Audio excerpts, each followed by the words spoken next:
मैं हूं सुधीर चौधरी और आप देख रहे हैं एवीएम न्यूज 69। आज हम बात कर रहे हैं प्रधानमंत्री किसान सम्मान निधि योजना से जुड़ी उस अहम अपडेट की, जिसका इंतजार देश के करोड़ों किसान लंबे समय से कर रहे हैं। यह योजना सिर्फ एक आर्थिक सहायता नहीं है, बल्कि सरकार और किसान के बीच भरोसे का एक मजबूत माध्यम बन चुकी है। जब खेती की लागत बढ़ती है, मौसम अनिश्चित रहता है और बाजार की कीमतें बदलती रहती हैं, तब यह राशि किसानों के लिए बड़ी राहत साबित होती है।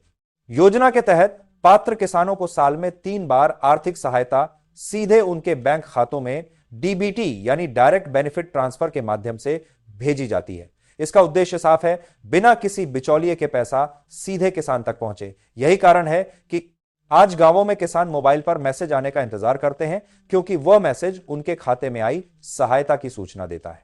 लेकिन इस बार कई किसानों के मन में सवाल भी है। कुछ किसानों का स्टेटस पेंडिंग दिख रहा है, कुछ का वेरिफिकेशन रुका हुआ है और कई लोग यह जानना चाहते हैं कि आखिर किस्त आने में देरी क्यों होती है। विशेषज्ञों का कहना है कि अब योजना को पूरी तरह डिजिटल और पारदर्शी बनाया जा रहा है, इसलिए हर लाभार्थी का डेटा, आधार, बैंक खाता और जमीन का रिकॉर्ड आपस में मिलाया जा रहा है। जहां जानकारी अधूरी होती है, वहां भुगतान रुक जाता है।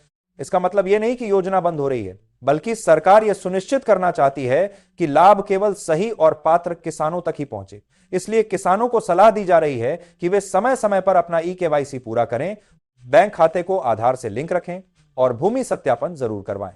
छोटी सी लापरवाही किस्त रुकने का कारण बन सकती है। अब सबसे बड़ा सवाल, अगली किस्त कब आएगी?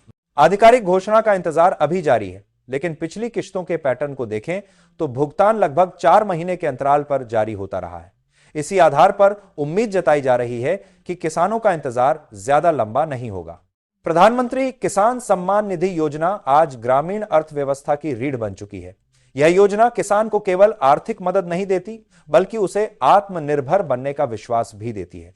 जब किसान मजबूत होता है, तभी देश की अर्थव्यवस्था मजबूत होती है और यही इस योजना का मूल उद्देश्य है। आप भी इस योजना के लाभार्थी हैं? आपका पैसा समय पर मिला या किसी तरह की परेशानी आई? हमें कमेंट करके जरूर बताइए, ताकि आपकी आवाज भी इस मंच तक पहुंचे। किसानों से जुड़ी हर बड़ी और सटीक खबर के लिए जुड़े रहिए एवीएम न्यूज 69 के साथ।